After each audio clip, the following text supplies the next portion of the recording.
Kembali lagi bersama Eliminate Fear di sini. Untuk kisah kali ini, saya akan membawakan sebuah kisah yang berjudul Legenda Macan Putih Penunggu Makam Keramat. Penulis Riza Rismawati dan Yanuar Arifin. Cerita ini disampaikan Ustadz Zaki kepadaku saat aku mengunjungi rumahnya. Ceritanya ialah tentang legenda macan putih penunggu makam keramat, yaitu makam ulama dan kiai besar. Di desaku, cerita lengkapnya begini. Makam keramat itu terletak di ujung desa di sebuah bukit yang dikelilingi hutan lebat. Di sanalah bersemayam Kiai Soleh, seorang ulama besar yang dihormati dan dikenang oleh masyarakat desa kami. Beliau dikenal memiliki karamah luar biasa semasa hidupnya. Konon, Kiai Soleh mampu melihat hal-hal gaib dan sering membantu orang-orang yang datang kepadanya untuk meminta pertolongan. Setelah beliau wafat, makamnya menjadi tempat ziarah yang sering didatangi para peziarah dari berbagai penjuru. Namun, ada satu hal yang membuat makam itu semakin terkenal, yaitu keberadaan macan putih yang dipercaya sebagai penunggu makam keramat tersebut. Masyarakat desa menyebutnya si macan putih. Menurut cerita turun-temurun, macan putih itu adalah jelmaan dari kekuatan gaib yang dikirim oleh Kiai Soleh untuk menjaga makamnya dari segala gangguan. Banyak kisah misterius yang beredar tentang bagaimana macan putih itu muncul dan menghilang, serta peristiwa-peristiwa aneh yang terjadi di sekitar makam keramat. Suatu malam, saat bulan purnama menggantung di langit, seorang pemuda bernama Amar memutuskan untuk menguji kebenaran cerita tersebut. Amar dikenal sebagai santri pemberani yang sering meremehkan hal-hal mistis. Ia mengajak sahabatnya, Zaki, untuk menemaninya.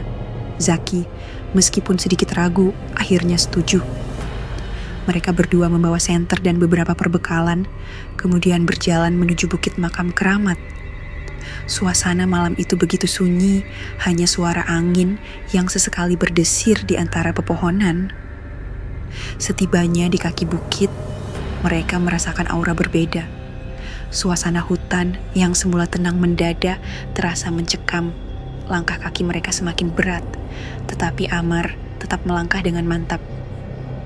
Tidak ada apa-apa di sini, Zaki. Ini semua hanya cerita kosong, kata Amar mencoba meyakinkan diri dan sahabatnya. Akan tetapi, saat mereka semkain mendekati makam, terdengar suara gemuruh yang semakin lama semakin keras. Amar dan Zaki saling berpandangan, hati mereka berdebar kencang. Tiba-tiba, dari balik kegelapan, muncul sepasang mata berwarna merah menyala. Sesosok makhluk besar dengan bulu putih yang berkilau di bawah sinar bulan purnama perlahan keluar dari balik semak-semak. Macan putih, bisik Zaki dengan suara gemetar.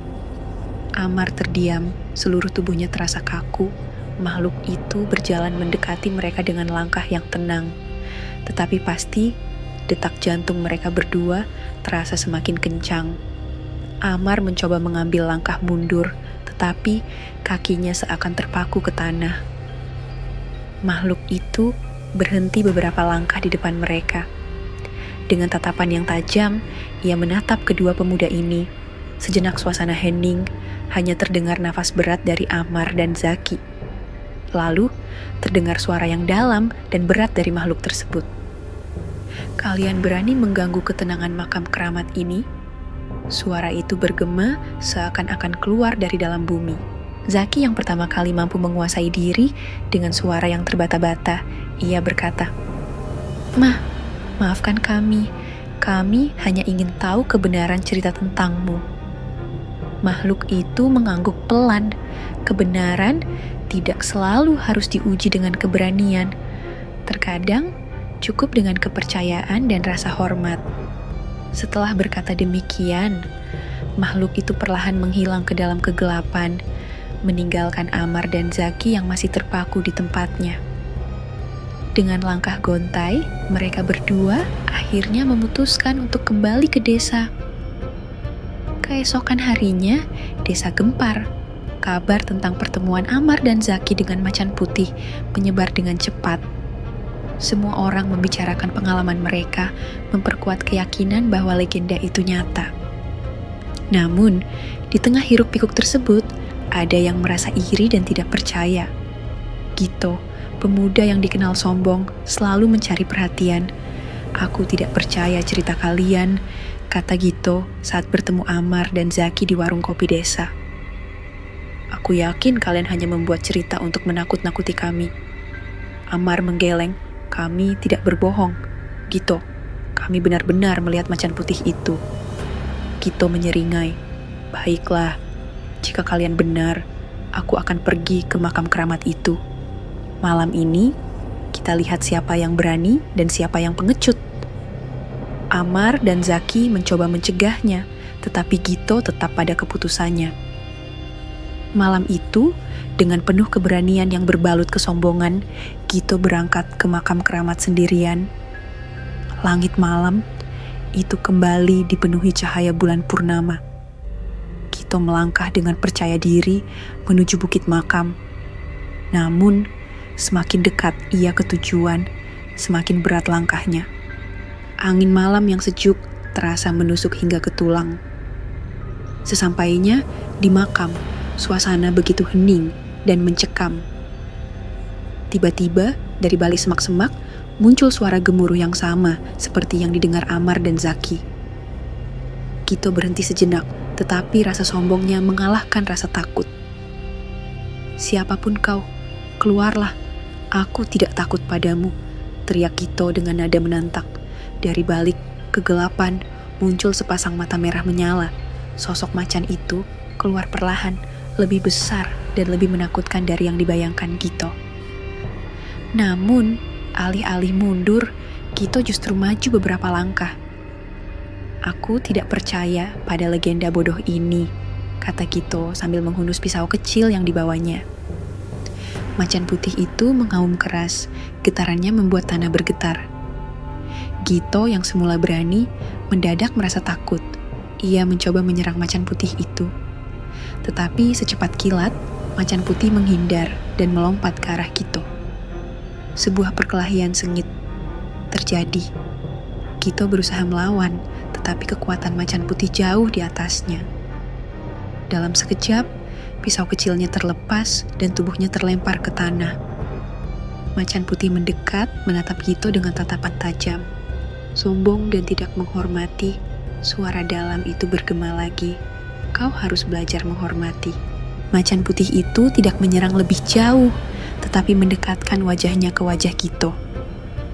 Nafas panas, macan putih itu membuat Gito gemetar. Sejenak, seakan waktu berhenti, Gito melihat kilasan-kilasan kejadian dalam hidupnya yang penuh kesombongan dan arogansi. Saat Gito mulai menangis dan memohon ampun, macan putih itu perlahan mundur, menghilang ke dalam kegelapan. Gito bangkit dengan tubuh gemetar dan hati yang penuh penyesalan. Ia berlari, pulang ke desa dengan ketakutan. Setibanya di desa, Gito menceritakan apa yang dialaminya kepada semua orang.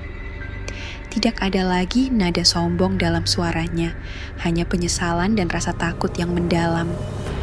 Sejak saat itu, Gito berubah menjadi pemuda yang lebih rendah hati dan menghormati orang lain. Cerita tentang macan putih, penunggu makam keramat semakin menyebar luas, tidak hanya di desa kami, tetapi juga ke desa-desa sekitarnya. Makam Kiai Soleh menjadi semakin terkenal dan dihormati. Legenda itu tidak hanya menjadi cerita untuk ditakuti, tetapi juga menjadi pelajaran tentang pentingnya kepercayaan, rasa hormat, dan rendah hati. Hari-hari berlalu, tetapi legenda macan putih tetap di tengah-tengah masyarakat.